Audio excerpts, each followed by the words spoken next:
Welcome to today's video, where we'll explore one of the most critical concepts in neuroscience, summation.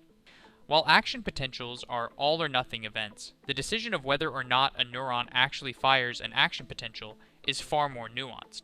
In fact, this decision depends on a delicate balance of signals from other neurons, both excitatory and inhibitory. So, how do neurons decide whether to fire? Let's dive into the process known as summation. Neurons receive thousands of inputs from other neurons through synapses. These inputs can either excite or inhibit the neuron, affecting whether it reaches the critical threshold to fire an action potential. Excitatory inputs. Excitatory neurotransmitters trigger excitatory postsynaptic potentials, or EPSPs, which depolarize the membrane and bring it closer to the threshold. Inhibitory inputs. Inhibitory neurotransmitters generate inhibitory postsynaptic potentials, or IPSPs, which hyperpolarize the membrane, pushing it further from the threshold. The process of summation involves adding up all these EPSPs and IPSPs to determine whether the neuron will fire. There are two main types of summation: temporal summation and spatial summation. Temporal summation occurs when a presynaptic neuron fires multiple action potentials in rapid succession. Each action potential triggers the release of neurotransmitters that generate EPSPs or IPSPs in the postsynaptic neuron. If these signals arrive fast enough, they can stack up on top of each other.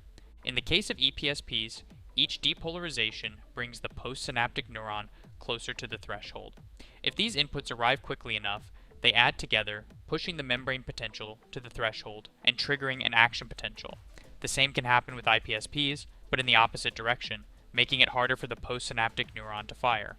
Spatial summation involves the integration of signals from multiple presynaptic neurons at the same time. Each presynaptic neuron can release neurotransmitters that cause either EPSPs or IPSPs in the postsynaptic neuron. If the total sum of these inputs at a given moment results in depolarization that reaches the threshold, an action potential will be fired. If IPSPs outweigh EPSPs, the neuron will become more negative and won't fire. Ultimately, the decision of whether a neuron fires an action potential depends on the combined effect of temporal and spatial summation. Neurons continuously integrate all incoming signals from presynaptic neurons, and only if the total effect of these inputs reaches the threshold potential will the postsynaptic neuron fire. Increasing the frequency of action potentials in a presynaptic neuron can also influence the likelihood of firing. A higher frequency means more neurotransmitters are released, leading to more opportunities for temporal summation and an increased chance of reaching threshold. A great example of how summation works can be found in muscle contraction. When motor neurons fire, they release acetylcholine at the neuromuscular junction.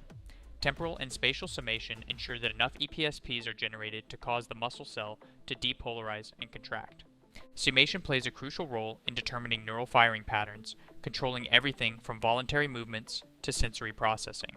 By balancing excitatory and inhibitory inputs, neurons can fine-tune their responses, ensuring that the nervous system functions smoothly. In summary, summation is a fundamental process that neurons use to integrate signals and decide whether to fire an action potential. Temporal summation builds up signals over time, while spatial summation adds up simultaneous inputs from multiple presynaptic neurons. Together, these mechanisms allow the nervous system to precisely control the flow of information, making it possible for neurons to regulate complex behaviors and physiological functions. If you enjoyed learning about neural summation and want to dive deeper into neuroscience and other MCAT topics, check out our app, King of the Curve, or visit our website at kingofthecurve.org for more amazing content.